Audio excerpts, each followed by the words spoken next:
दोस्तों, आज मैं आपके सामने एक ऐसी कहानी लाया हूँ जिसे देखकर आपको अभ्यास, साधना और अनुशासन का महत्व समझ में आएगा।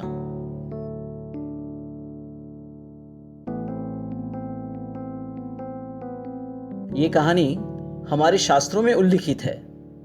यह कहानी इंद्रदेव और किसानों की है। एक बार बारिश के देवता इंद्रदेव किसानों से बहुत नाराज हो गए।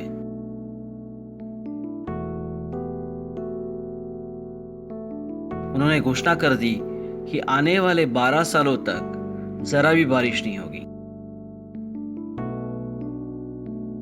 अब आप किसान इन 12 वर्षों तक खेती नहीं कर पाएंगे। नाराज इंद्रदेव को मनाने के लिए किसानों ने बहुत प्रयास किए।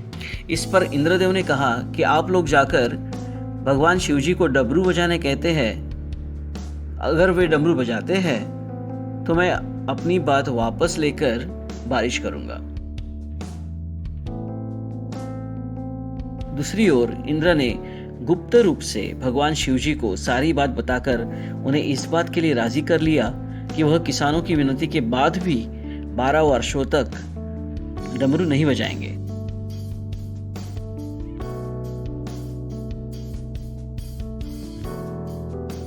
जब किसान शिवजी के शरण गए तब उन्होंने कह दिया कि मैं तो अब 12 वर्षों के पश्चात ही डमरू बजाऊंगा।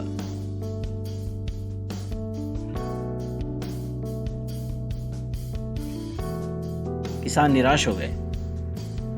उनके पास कोई चारा ना रहा सिवाय 12 वर्षों तक प्रतीक्षा करना। सारे किसानों ने अपने अपने खेत जाना बंद कर दिया, लेकिन एक किसान हमेशा की तरह अपने खेत में जाता रहा। वो हमेशा की तरह जुताई करता रहा। वो जानता था कि कोई बारिश नहीं होगी, पर वो अपना नित्य काम बनाए हुए था। दूसरे किसानों के चिढ़ाने पर भी उसमें कोई बदलाव नहीं आया। सारे किसान उसे कहते थे कि तुम मूर्ख हो। वे जानते हुए भी 12 वर्षों तक बारिश नहीं होगी, तुम क्यों खेत जोतने का कष्ट उठा रहे हो और अपना वक्त बर्बाद कर रहे हो। उस किसान ने कहा कि मैं जानता हूं कि बारिश नहीं होगी, परंतु जरूरी है कि मैं अपनी खेती करने की कला को ना भूलूं। मैं जब काम करता हूं तब मेरा शरीर भी तंदुरुस्त रहता है। मेरी अपनी साधना को टिकाए रखने के लिए मैं खेत में काम करता हूं और करता रहूंगा। किसान की बात को स्वर्ग में माता पार्वती ने सुना। माता पार्वती ने किसान की प्रशंसा की। उन्होंने भगवान शिवजी से कहा कि हे भोलेनाथ, कहीं ऐसा ना हो कि आप 12 वर्षों तक डमरू ना बजाकर डमरू बजाना ही भूल जाएं।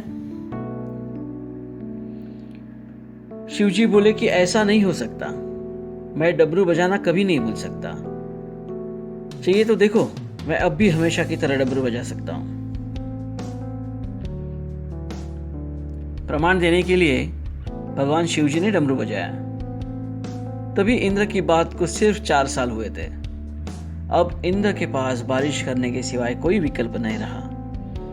उन्होंने किसान को वचन दिया था कि भगवान शिवजी डमरू बजाएंगे तो मैं बारिश करूंगा।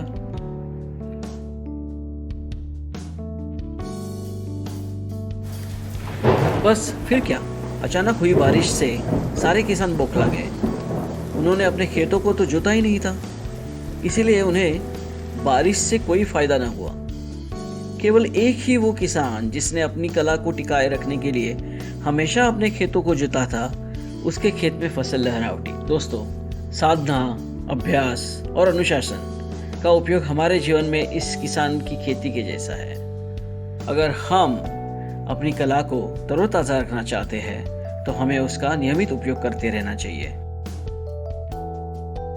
जब हम कुछ नया सीखें तब हमें अभ्यास के लिए जरूरी पुनरावर्तन से नहीं थकना चाहिए। हमारी सफलता और श्रेष्ठता का आधार इन्हीं बातों पर है।